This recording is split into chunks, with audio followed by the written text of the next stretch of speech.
Hi, and welcome to my YouTube channel, Life, Love, and Spirituality.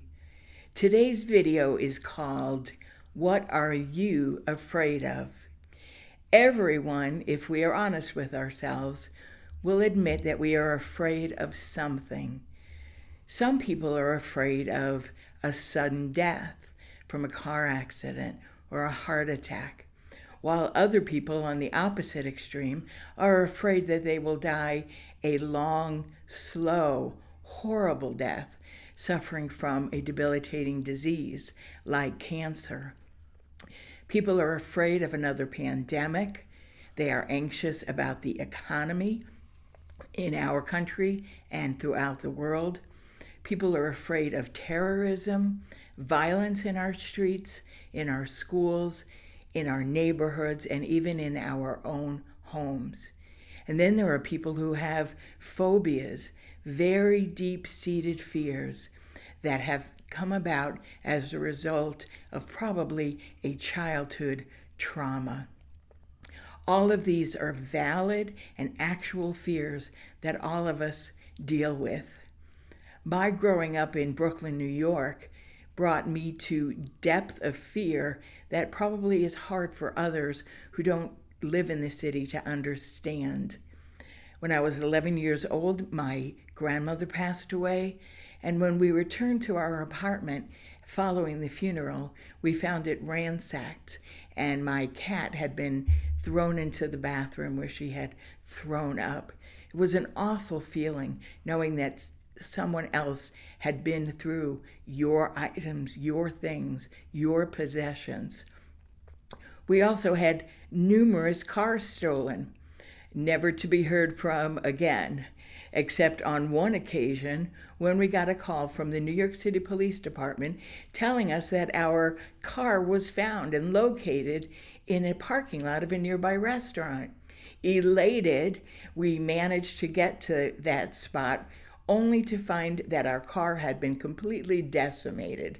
The only thing that was intact in the car was the window, the windshield, upon which were dozens of tickets for the car being parked illegally. Now, I know you just cannot make this stuff up. But my greatest fear, my all-time greatest fear that stuck with me throughout my adolescence was the fear of death. I had witnessed grief and death at a very young age, and I would literally try to imagine, what does it feel like to die? What happens after we die? What does nothingness feel like? Which, of course, I couldn't imagine, and yet the fears built up in me. And based on a very strange psychological phenomena, I actually put myself in dangerous situations in harm's way, somehow thinking that if I was in control of my death, that would give me power over it. And of course, that was stupid because I ended up making horrible decisions that I actually could have died in. And I look back and I thank God that He saved me from those horrible decisions. But every day I would walk home from school and I pass a junkyard where there were barking, vicious, horrible German shepherds.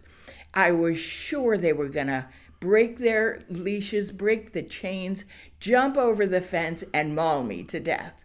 So when I would make myself pass that, I would then go to my apartment building, and when I walked in the building, I would pass the laundry room. The laundry room had flickering dark lights. The smell of detergent still permeates my sense of being even now. And I was sure that there was a rapist waiting in that laundry room who was going to jump out and assault me.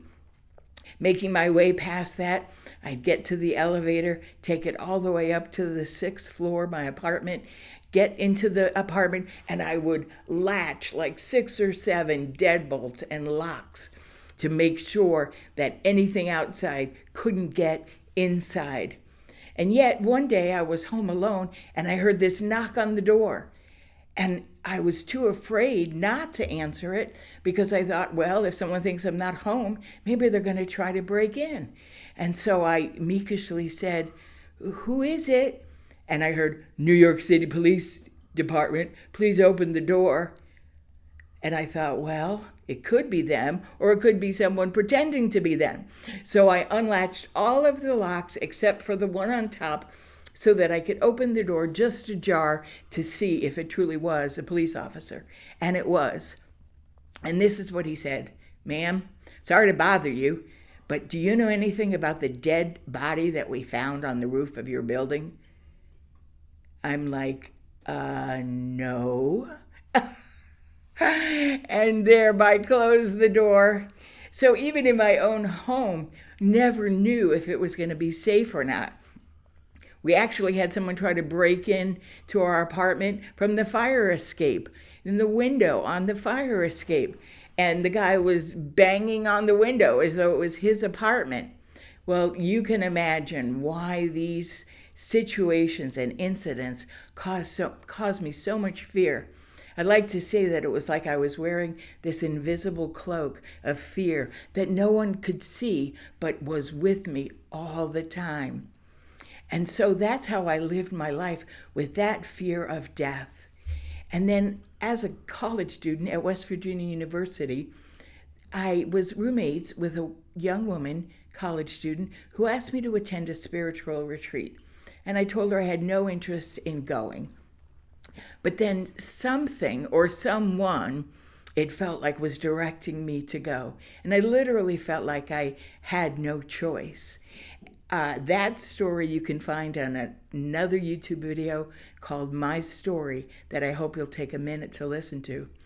But I went to that retreat and I heard person after person talk about God, talk about living forever, life eternal with God, with the God of the universe. And I thought, they've got to be making this stuff up. How could I have lived nearly 20 years of my life and I've never heard anything like this before? But one by one, they tell their story. They tell their story. And that night I wrestled with the fact, how could a Jewish girl from Brooklyn believe in who they were talking about, which was Yeshua, Jesus, the Messiah, who they said came to earth specifically to die, to be buried, and to rise again. And that if we accept him into our hearts and lives, we too could live forever in heaven with God. Well, I realized that this is what I had been searching for my entire life, but didn't know it. And so I made that decision to receive Yeshua into my heart and life. And the fear of death, quite frankly, from that moment on, was gone. I knew I had nothing to fear. I knew that heaven was awaiting me. I knew that God would be with me and I would be with God for the rest of my life. So I just want to read a Bible verse that was written to the Hebrew Christians, the Jewish Christians in the first century in Jerusalem. And this is what it says: "Since all of these sons and daughters have flesh and blood, Yeshua took on flesh and blood to be like them. He did this so that by dying, he would destroy the one who had power over death, that is, the devil. In this way, he would free those who were slaves all their lives because they were afraid of dying." It is almost as if that Bible verse was written directly for me. I had been a slave to the fear of death for 20 years. And when I became a believer in Yeshua, all of that changed. And so as I conclude, I'd like you to consider if anything I've said has spoken to you, if you felt something different, that you might want to search out this God, that you might want to ask him. I just say prayer is just talking to God. Talk to him. Ask him if what I'm saying is true. Ask him if you could live forever with him in paradise, in heaven forever. I like to say, what do you have to lose? If there is no God, you have nothing to lose. But if he's there, I promise you, he wants to talk to you way more than you want to talk to him. And so I thank you for tuning in, for watching, and I pray that until we meet again, I pray that his chesed, his overwhelming, never-ending, passionate love for you would become real in your life. Thank you and amen.